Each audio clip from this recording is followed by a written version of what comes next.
If you want to migrate through the study route, then stick around because this video is for you. Gamaliel here, and in this video, I want to tell you about every document you will need if you are going for undergraduate, master's, PhD, or scholarship applications abroad. The first thing we want to talk about is undergraduate studies. It's usually 3 to 4 years, and it gives you a BSc certificate. Here is a list of academic documents you will need to apply for undergraduate studies. The first and most important thing you would need is your WAEC or NECO result. Now, this result shows that you are ready to take on undergraduate studies. It covers the courses that you have done in your secondary school. It shows that you are capable, you are consistent, and you are academically qualified for undergraduate studies. So it should include subjects like maths, English, chemistry, physics, biology, or if you are in a commercial class, it should include subjects like economics, commerce, accounting, and a lot like that. Your WAEC result is very, very important because it shows the level of academic qualification you have. Another important document you need under the academic section is the transcript. The academic transcript is a document that shows a breakdown of your results, everything you have done, your tests, your assessments, your quiz, your assignments, together in one document. Basically, it could be from JSS 1 to SS3, or most schools ask from SS1 to SS3. You want to show your English results, your mathematics results, from test to assessment to quiz, and even the examination, all computed together in one transcript. You could get this transcript from the school where you finished, the secondary school where you finished is where you get this transcript. You meet your principal and tell them, I want to apply for graduate school, I want to apply for undergraduate school abroad, and I would like to get my transcript. That is the breakdown of my results from JSS1 to SS3. Yes, it's available, you get it, and you get ready to apply. Another very, very important document is your proof of English language proficiency. If you want to apply to any English-speaking country, you would have to get your documents that shows that you were schooled, you were taught in English, or you write English tests, such as Duolingo English tests, IELTS, TOEFL, and a lot like that. What this document does is it allows you to prove that you know English language. You were schooled in English language, and you'll be able to communicate in class, get information from class, and also prove that you can get to school and study and pass in flying colors. Let's talk about some personal documents that you need to have. First and foremost, you need to have your international passport. So your international passport should show that you are from a country, you are a national of a country, you have been living in that country, or you were born in that country. So it serves as a legal identity and is always needed for studies abroad. Sometimes they would ask you for your birth certificate. Your birth certificate is a certificate that shows where you were born, when you were born, and some other very, very personal information like your name. So some schools might require that you tender a birth certificate. Another very important information that they will need is your national identity number. So if you have a national identity card, you could actually snap it and add it as a list of personal documents that you will need for application. Let's talk about supporting documents you need. Now, there is what we call the personal statement or the motivational letter. It should be able to describe why you have chosen the school. What is your motive? Why do you think you are fit for the course you chose? It's similar to the SOP. That's the statement of purpose if you don't know the meaning of SOP. So it talks about the course. You explain the course. You explain why you want to study the course. You explain why you think you are fit for the course out of thousands of applicants. You explain 2, 3, 4 personal events that shaped your decision for choosing the course. It's almost similar to the personal statement, and it's very, very important if you are going for the undergrad studies. Another very important document you need is your letter of recommendation. Your letter of recommendation should show that you are very fit for the course. It should show that you are well behaved. It should show that you are committed to work. You are committed to academic work. Let me come back to that. You can actually get this from your teachers, your principal, your school owner, people that know you from school, that are staff from school, not non-teaching staff, but teaching staff, and people that can write well about you, especially if you were responsible.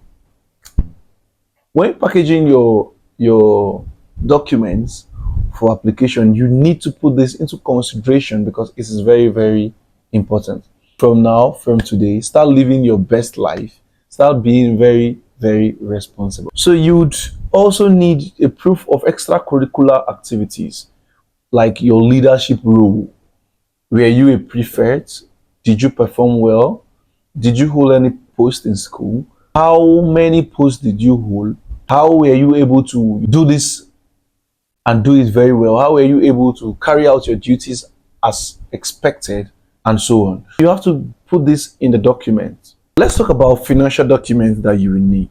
The first and most important document you will need is your proof of fund. We call it the POF. This proof of funds should show that you are capable to pay your fees. It could be from your wards, your parents, it could be from your sponsor. But in a nutshell, it should show that you are capable of paying your fees. And every country has its own proof of fund.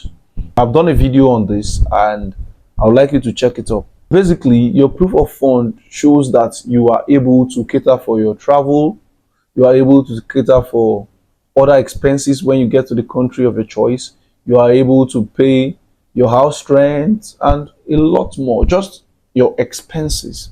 Every country has the benchmark for proof of funds. Most times you will need your parental consent letter. This letter has to show that your parents know that you are traveling abroad, that your parents know that you want to go and school abroad, and they are giving their consent. Okay, you could go get the degree and you could enjoy yourself, you know. So most times it's also called the affidavit of sponsorship. So it should show that, okay, I'm sponsoring you, you have my consent to move, and so on. Another very, very important financial obligation is your application fee. Most schools will charge an application fee. So this fee is used to process your admission. These are the charges you pay for admission committee, admission board to look at your admission documents, to assess you, and so on. Most schools ask for application fee, and it ranges from $50 to $70 for undergraduates, and some schools don't even collect application fee at all. For example, in the UK, they don't require your application fee. The last financial document, or the last financial obligation, is your tuition deposit. Most schools ask for tuition deposit from 30% to about 70%, depending on the school, depending on the region, depending on your school fees, and a lot of yardsticks like that. So expect to pay tuition deposits after you have been given an admission. For master's admission or scholarship, here is a list of academic documents you are going to need. First of all, you are going to need your BSc degree, right? Your BSc degree, your bachelor's degree. It should show what you have done in your bachelor's degree, your statement of results, stating that, okay, I graduated from so and so university with a 2-1 first class, second class lower, and it should be official. It should be from your school. Another very, very important document you will need is your transcript. This transcript should show all you have been doing from your year 1 to your final year. So it shows the breakdown, your test, your quiz, your assessment, exams, and grades. So sometimes you might need to do the WAEC evaluation, where your results will be evaluated and taken from a 5.0 scale to a 4.0 scale to fit the academic requirements in those countries. Basically, Your transcript is a rundown of everything you have been doing in your undergraduate or your university days. Another academic document you need is your academic CV. Now, unlike your normal CV that just talks about your personal information, your work experience, and skills, the academic CV goes in deep. And the major key points in the academic CV is your personal information, your name, where you're from, and other information such as the projects you have handled in school, what school did you attend, what were the objectives of your project, your work experience, the things, the volunteering services, what have you done in the past to make them trust you, to make them want to admit you. It's more like a more detailed document compared to your work CV that just takes your work experience and personal information. This one takes your academic background into consideration. It takes your personal background into consideration. It takes your extracurricular activities such as your volunteering obligations or what you have done in that regard. It takes skills that you have in relation to the course that you want to study. So it is a robust document that has to be detailed. Another document or another very, very important requirement is a proof of English proficiency.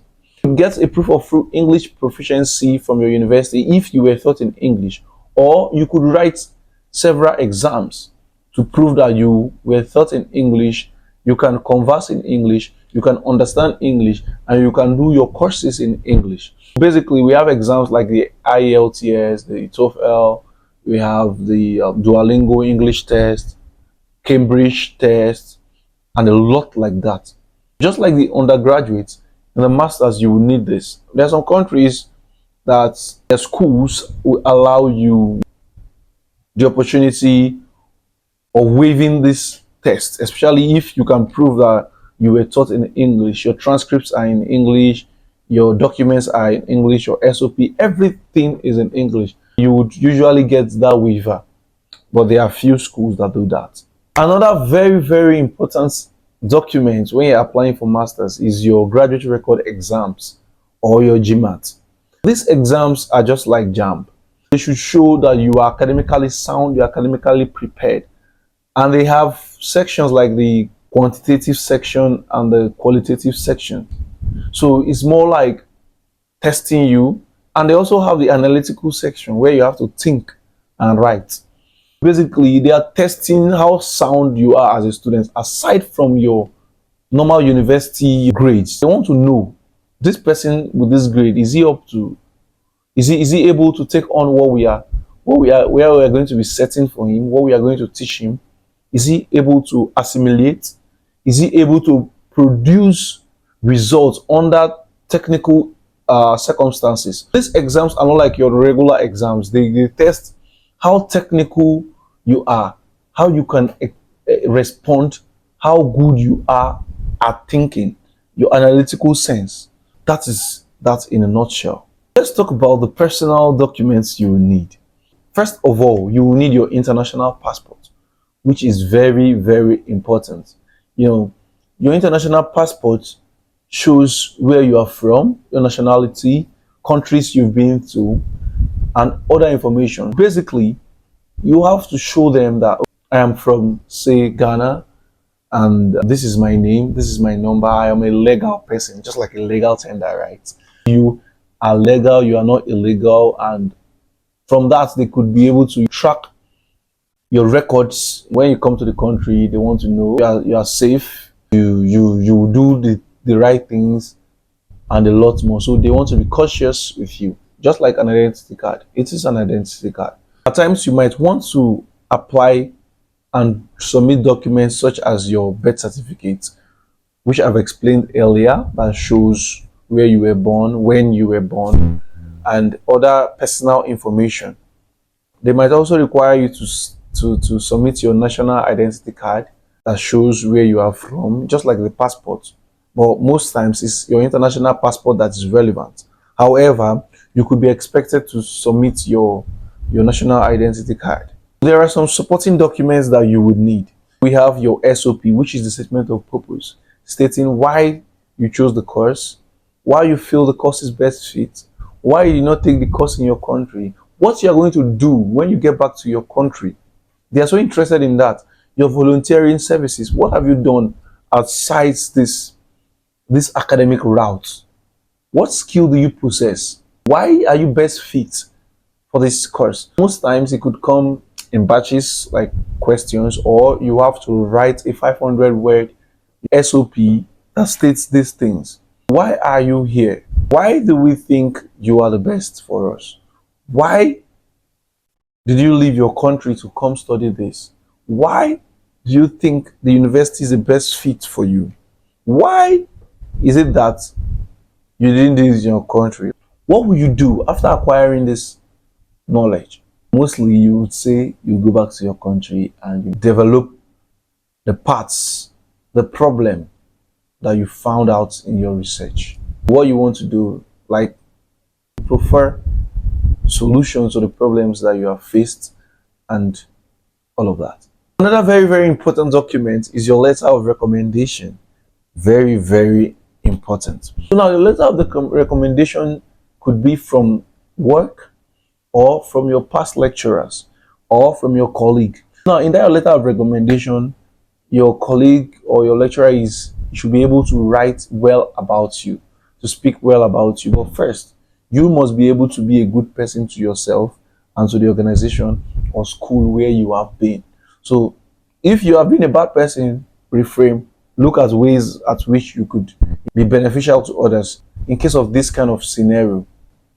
Basically, you want them to write a very good recommendation letter for you. Say you worked in a laboratory for your research. Your supervisor should be able to write that you were diligent with the work, you completed it, and you gave him less stress. Your lecturer should be able to write, oh, this was a brilliant student that excelled in all her endeavors and put maximum effort and was stubborn to finishing every activity that required academic prowess, and she did it with a fine finish. Similarly, your bosses or your colleagues should be able to write about you at work.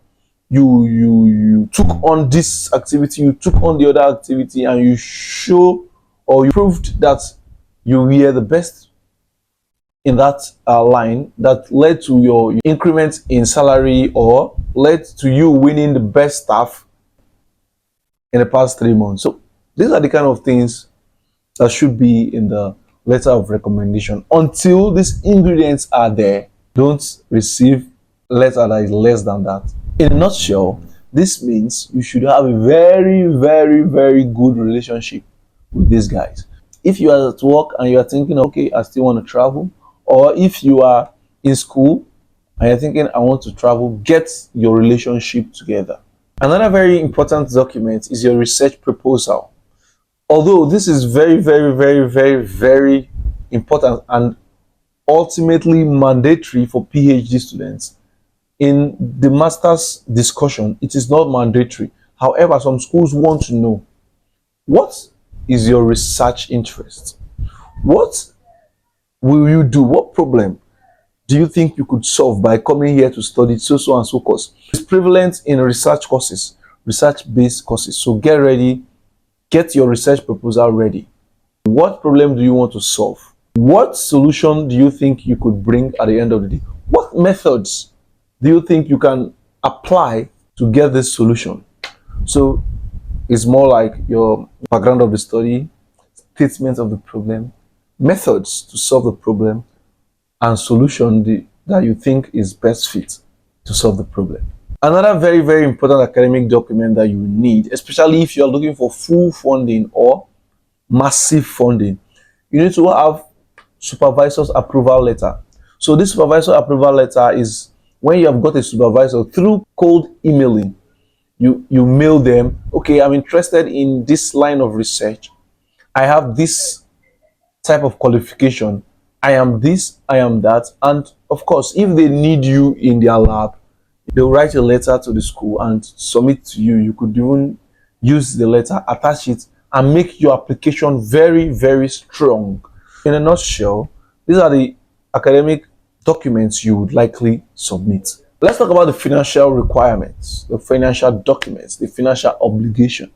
First of all, you have to pay an application fee, which ranges from $50 to $100, especially for masters.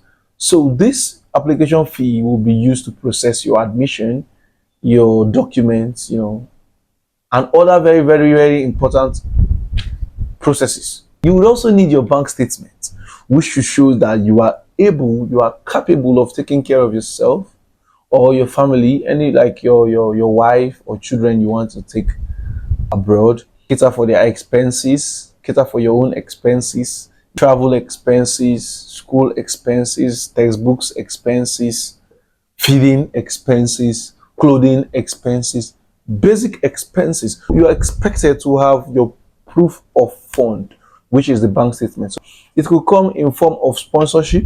It could be your sponsor, your company that want to sponsor you, your employer that want to sponsor you, your family that want to sponsor you. They must tender this proof of fund that they are capable. The last and very important financial document that you will need is your tuition deposit. It's not actually a document, it's an obligation. So most schools will tell you pay 30% of the tuition or pay 70% of the tuition. After you have been given admission, you would have to pay this tuition deposit.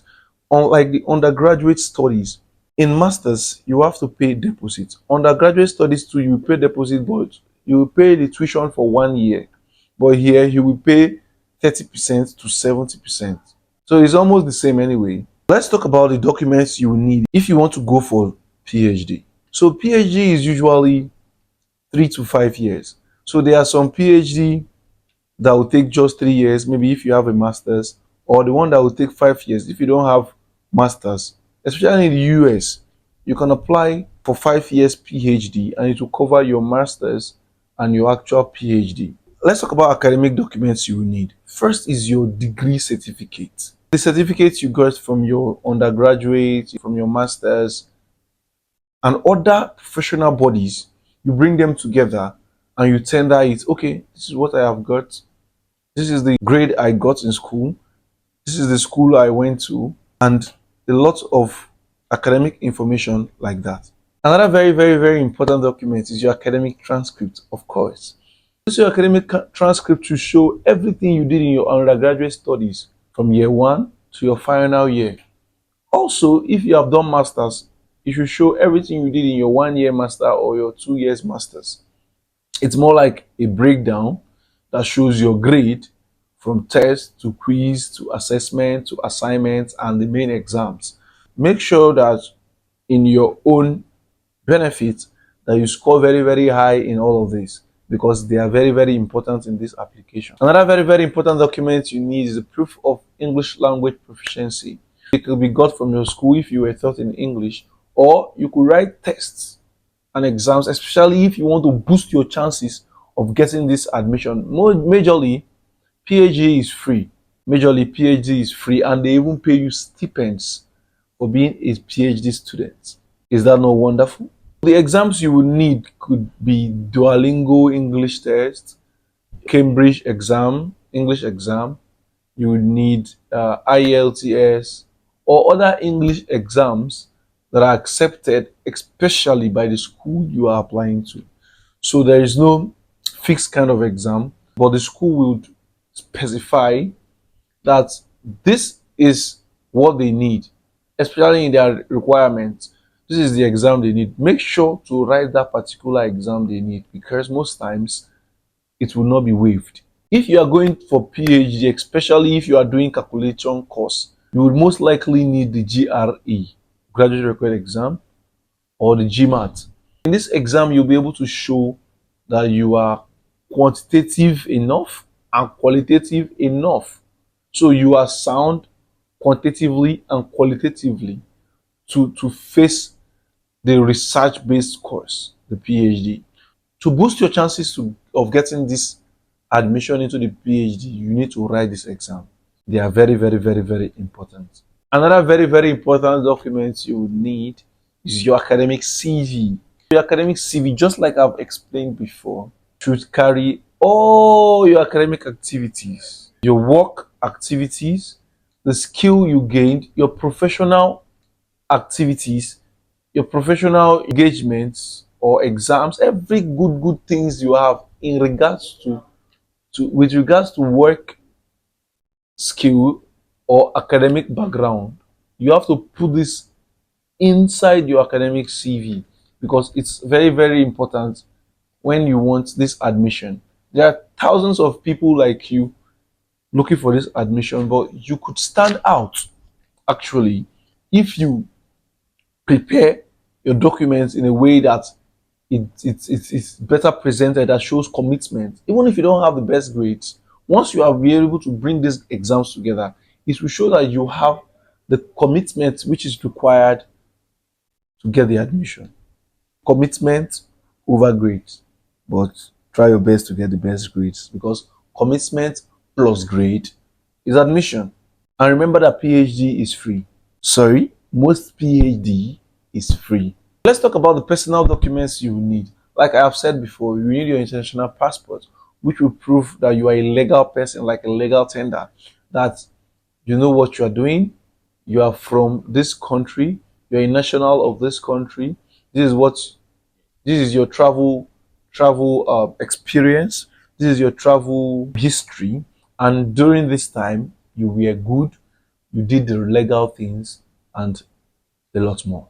Another very important document you might need is your birth certificate. You submit your birth certificate. I'm not sure it's needed by most schools, but you need to have this kind of documents in case there's discrepancy between your date of birth you submitted and the one you have in your national or international passport. Get ready, get these documents ready.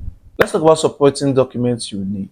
You need your personal statement, your SOPs. Why do you choose to go for PhD? Why didn't you do it in your country? What will you do when you get the certificate? What have you been doing before you expire to get the certificate? What problem do you want to solve? How will you solve it? Which methods are you going to use? What solution do you think is best? This is what should be in your SOP. It's meant to be 500 words or above. Some are taken down into sections. They might want to ask you 5 questions that you have to supply about 100 words to each of the questions. Get ready. Another very important thing is letter of recommendation. Here, most times they ask for letter of recommendation from your doctors, your professors that taught you in the university. What have you done in your research? Why do you think you are a very good fit? These are what they would write. Why they think you are a very good fit, what you have done in the university, how impactful your activities were. First of all, you would like to establish a very concrete relationship with these lecturers that would write on your behalf. Majorly for PhD, they are very specific about lecturers writing it compared to masters where you could have more of work or colleagues, your work colleagues writing recommendation letter. Another very important document is your research proposal, your research statement. Unlike the masters where the research proposal is not mandatory or is optional, here it is highly mandatory because, of course, if you're going for doctoral studies, you are ready to be in the research lab, you are ready to write a lot of documents, to prefer a lot of solutions to existing problems, and so on. So be expected to prepare your research proposal, your research statement, saying, this is the background of the study, this is the problem at hand, this is the method I want to use to solve the problem, what I'm expected to find out, these are the solutions and recommendations going forward. Another very important document is your supervisor acceptance letter. If you came in from a supervisor that say, okay, I love his job, I love the research that he's doing, I love his focus, I love his academic commitment, I love his grade, you should be able to attach that letter in your application. Let's talk about the financial documents or requirements. You have your bank statement. We should be able to show that you can cater for yourself for the time you would be away, the 5 years or 3 years. Another important thing you need is your affidavit of sponsorship. Somebody has decided to sponsor you, show us evidence. One very important obligation you are meant to meet is the application fee. Interestingly, most PhD application fee is not waived compared to undergraduate and graduate, that is MSc application fee, because they believe you are already working, you are already in the academia, or you've made a lot of money to say, I want to study PhD and I am ready. Basically, it runs from $50 to $150. You can see that it's very different from the masters. Well, there's just very, very few universities that waive application fee for PhD. So get ready to pay application fee. Another very, very important obligation is your tuition deposit, especially when you were not given the full funding, because most PhDs are full funding. But where you were not given the full funding, get ready to pay tuition deposits. If you feel like there's anything that I skipped in this video, leave it in the comment section and we'll treat it in the next video.